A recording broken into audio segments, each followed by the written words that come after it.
Bienvenue à tout le monde et nous célébrons ce soir la première célébration du comité de la jupe.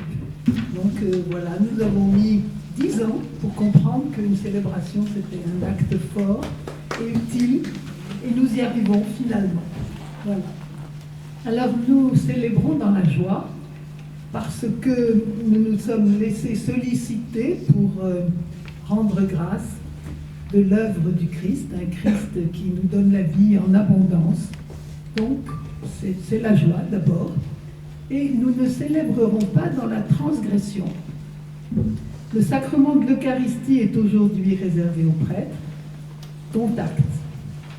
Pourtant, au 1er siècle, le repas du Seigneur était une pratique domestique et laïque, puisque tout était laïque.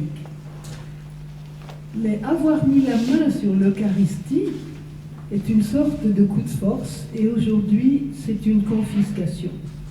Car ce bien appartient à tout le peuple de Dieu, un peuple que Dieu a fait de deux moitiés égales et différentes. Un autre problème se greffe sur celui-ci. Les clercs ont fait de ce repas qui était la célébration de la résurrection, le mémorial du matin de Pâques, ils ont fait de ce repas un acte sacrificiel, au point qu'il faut prêter l'oreille pour entendre le mot de résurrection pendant la messe. Et dans cette insistance sur le sacrifice, il y a une grande fourberie. En effet, honorer la résurrection, donc la présence du Christ, n'apporte aucun bénéfice secondaire au corps des prêtres. La présence est donnée à tous. Le sacrifice, au contraire, distille le poison de la culpabilité, donc de la repentance. Donc il installe le pardon comme une arme entre les mains du prêtre. Le sacrifice leur garantit de prolonger ce que Jean Delumeau appelle une pastorale de la peur. Notre non à une Eucharistie élitiste et sacrificielle est donc très ferme. Nous ne célébrerons pas ce que nous récusons.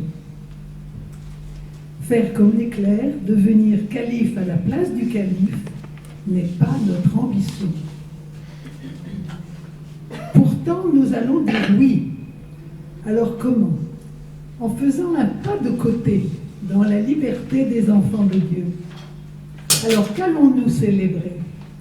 Nous allons célébrer les deux piliers essentiels de notre foi, la libération de la servitude et la présence du ressuscité parmi nous. Nous écouterons donc la parole de Dieu et nous la mangerons comme l'avait fait l'auteur du livre de l'Apocalypse qui a mangé le petit livre. Et cette parole de Dieu sera notre nourriture. Deux grands récits bibliques vont soutenir notre prière.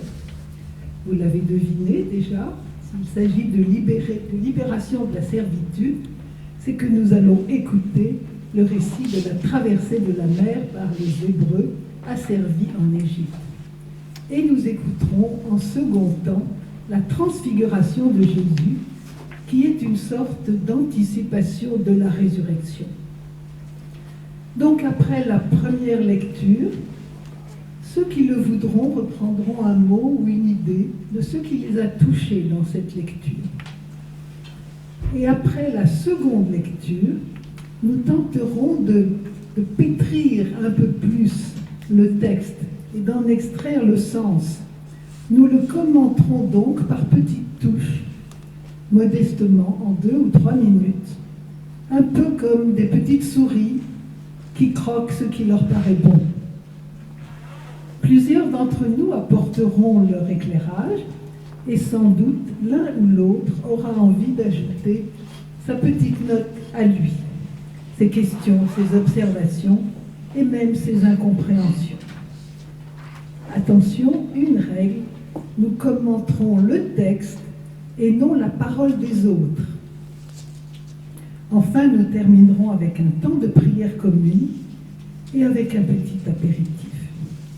Et je vous demande que nous nous considérions tous et toutes comme des célébrants Il n'y a pas de président de cette célébration, c'est l'Assemblée qui célèbre, tout entière.